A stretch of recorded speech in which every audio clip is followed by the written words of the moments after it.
everyone, you are welcome to my YouTube channel, and in this session we are going to take up the correct use of modal auxiliary. We know that there is no hard and fast rule for using correct modal auxiliaries. Nevertheless, I work out through this class how to fill correct modals in the gap. Please do watch the video till the end. Modal first sentence इसमें जैसे लिखा हुआ है, dash पहले है, you live long and mark of exclamation. जब ये mark of exclamation last में होगा, सेंटेंस के लास्ट में ही अमूमन होता है, और फर्स्ट में डैश हो, डैश के बाद यदि नाउन या प्रोनाउन आ रखा हो, निश्चित ही हम मे का प्रयोग करते हैं. मे एक मॉडल ऑक्सिलरी है और इसका मतलब होता है ईश्वर करे या भगवान करे आप दीर्घायु हो, मतलब आपकी उम्र लंबी हो. नेक्स्ट सेम इसी का कंट्राडिक्टरी एक और है. अगर सेंटेंस के अंत में मार्क ऑफ एक्सक्लेमेशन मतलब इस तरह का सेम वही हो, लेकिन डैश के डायरेक्ट बाद दैट आ रखा हो, तो तब मे ना आकर के वुड जो हमारे पास मॉडल वर्ब होती है उसका हम यूज करते हैं, वुड, WOULD. अगर डैश के बाद दैट का प्रयोग हो, और तब ये इमेजिनरी थिंग के लिए यूज होता है, would that I were a king. अच्छा होता कि मैं राजा होता, है नहीं, इन reality he is not a king. Next tip, he works hard so that he succeed. जिस भी सेंटेंस में so that आ रखा हो और वर्ब की फर्स्ट फॉर्म हो, मतलब प्रेजेंट टेंस में हो, तो निश्चित ही उसमें हम मे का यूज कर सकते हैं.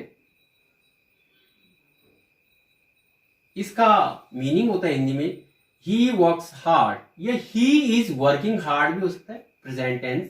वह कठिन परिश्रम कर रहा है, यह करता है ताकि वह सफल हो जाए. तो सो दैट के बाद हमने मे लगाया अगर वर्ब की फर्स्ट फॉर्म में.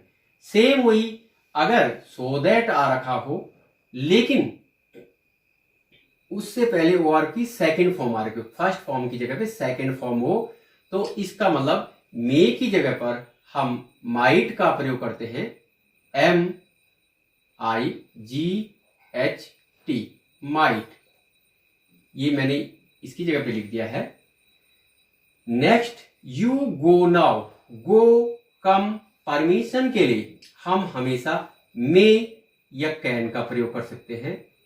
दोनों ही सही माने जाते हैं, करेक्ट है. You may go now, you can go now, आप जा सकते हो, दोनों ही मॉडल सही है परमिशन के लिए. Next 6 number, dash you please borrow me this pen.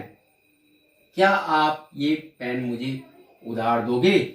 जहां पर भी जिस सेंटेंस में एज मॉडल अगर पूछ रहे और प्लीज हो और डैश हो, उसमें हम वुड या कुड का प्रयोग कर सकते हैं, करते हैं. वुड, WOULD या कुड, दोनों ही सही माने जाते हैं, दोनों ही करेक्ट होते हैं. ही dash Singh well when he was a child. जब वह बच्चा था, वॉज पास्ट टेंस. जब पास्ट टेंस की बात आई, जब वह बच्चा था, वह सिंग वेल गाया करता था. अब इसमें क्लियर नहीं हो रहा कि अब वो जवान है, बूढ़ा है या पास्ट है. तो ऐसे सेंटेंस में हम वैसे तो हम कुड का प्रयोग करते हैं, लेकिन अगर वो कंफर्म होता कि ही इज नो मोर या अब वो नहीं गा सकता है, तो हम यहाँ पर यूज टू का प्रयोग कर सकते हैं. अदरवाइज यहाँ पर कुड का. वह अच्छा गाता था जब वह बच्चा था. Next sentence, you get your salary tomorrow. Tomorrow जो है ये फ्यूचर टेंस के लिए शो करता है, और फ्यूचर टेंस में हमारे पास दो ही मॉडल हैं, विल और शैल. ये प्रॉमिस और डिटर्मिनेशन की बात कर रहा है, दृढ़ निश्चय की बात करें कि आपको कल आपका वेतन मिलेगा, तो यहां पर यू शैल. हो जाएगा, निश्चित ही मिलेगा। I dash favour you at any cost, मैं किसी भी कीमत पर, at any rate, at any cost, इस तरह के वर्ड अगर हों तो यहां पर आई के साथ फिर विल का प्रयोग होगा। I will favour you at any rate, at any cost, किसी भी कीमत पर मैं आपका पक्ष लूंगा। इन द कमिंग मीटिंग, जहां पर भी डैश, नेक्स्ट सेंटेंस है ten, you go to market bring me a pen. अगर कॉमा के बाद जो दूसरा क्लॉज शुरू हो रहा है वो इंपेरेटिव हो, इंपेरेटिव से मतलब है जो वर्ब से शुरू हो रहा हो, तो उससे पहले वाले क्लॉज में फर्स्ट में अगर डैश वर्ब उसकी मीनिंग यदि हो तो निश्चित ही हम शुड का प्रयोग करते हैं। यदि के लिए इफ तो आ नहीं सकते, मॉडल तो है नहीं इफ, यहां हम शुड से इफ शो करते हैं, इसकी मीनिंग होती है यहां पर यदि। Should you go to market, यदि आप मार्केट जाएं तो मेरे लिए एक पेन ले आना। नेक्स्ट है, अगर पहले से ही मॉडल वर्क है 11 नंबर में देखिए, मस्ट आई लीव टुमारो, क्या मुझे कल जाना चाहिए। अगर यहां पर यस यस हो, यस यू मस्ट, अगर यस हो, यहां मस्ट से सेंटेंस स्टार्ट है, यहां आप वो कह रहा है, लिसनर कह रहा है, सुनने वाला कह रहा है यस यू मस्ट, तो यहां हम मस्ट का प्रयोग करते हैं अगर फर्स्ट में मस्ट आ रखा है तो।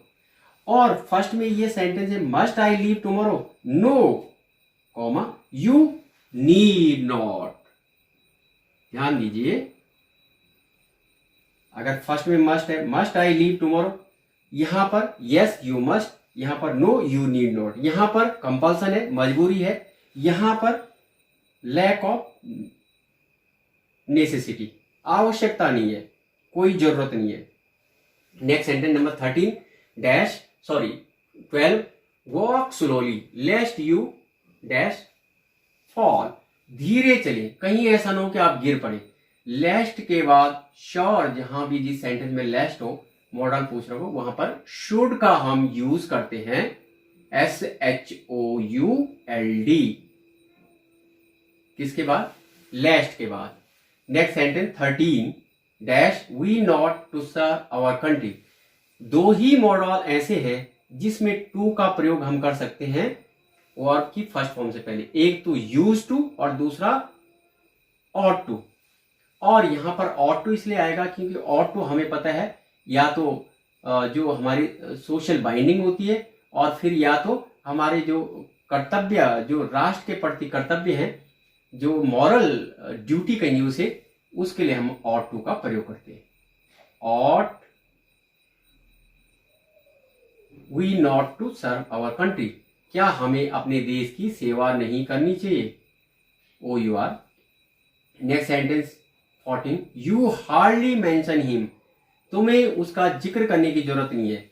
हार्डली जहां भी हो उसके बाद डैश हो, हम नीड का प्रयोग करते हैं, क्योंकि नीड का प्रयोग हम केवल नेगेटिव और इंटरोगेटिव सेंटेंस में करते हैं एज मॉडल ऑक्सिलरी, लेकिन जब हार्डली आ रखो तो हार्डली के बाद हम पॉजिटिव में भी नीड का प्रयोग करते हैं।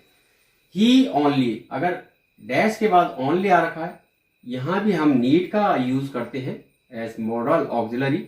ही नीड ओनली आस्क, उसे पूछने भर की जरूरत है, सिर्फ पूछने की जरूरत है।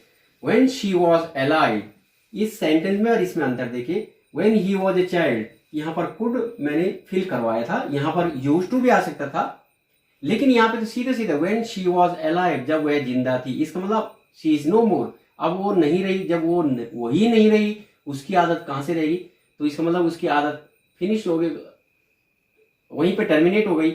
She use to quarrel everyone, जब वह जिंदा थी वह हर किसी से झगड़ा करती थी, तो यहां पर यूज टू आएगा, यूज्ड टू। भूतकाल की आदत के लिए हम यूज टू का प्रयोग करते हैं, और अगर वो आदत अभी भी रहेगी तो हम कुड का प्रयोग करते हैं। He could sing well when he was a child, इस तरह से। हाउ डेयर यू, ये तो बार बार सुना हुआ सेंटेंस होगा, आपकी ये हिम्मत। हाउ डेयर यू, हाउ के बाद डेयर का यूज इस तरह से क्वेश्चन मार्क में। इफ यू वर्क हार्ड, यदि आप कठिन परिश्रम करते हो, अगर फर्स्ट जो क्लॉज है, जो वाक्य का जो एक भाग है, पहला, दो क्लॉज आ रखी इसमें, पहला भाग if you work hard, if से कंजंक्शन से, कॉमा यू विल सक्सीड। तो सेकंड वाला जो पार्ट होगा वो निश्चित ही फ्यूचर में होगा और यू के साथ विल का यूज करेंगे हम, यू विल सक्सीड। इस वीडियो में इतने। Thank you for watching this video.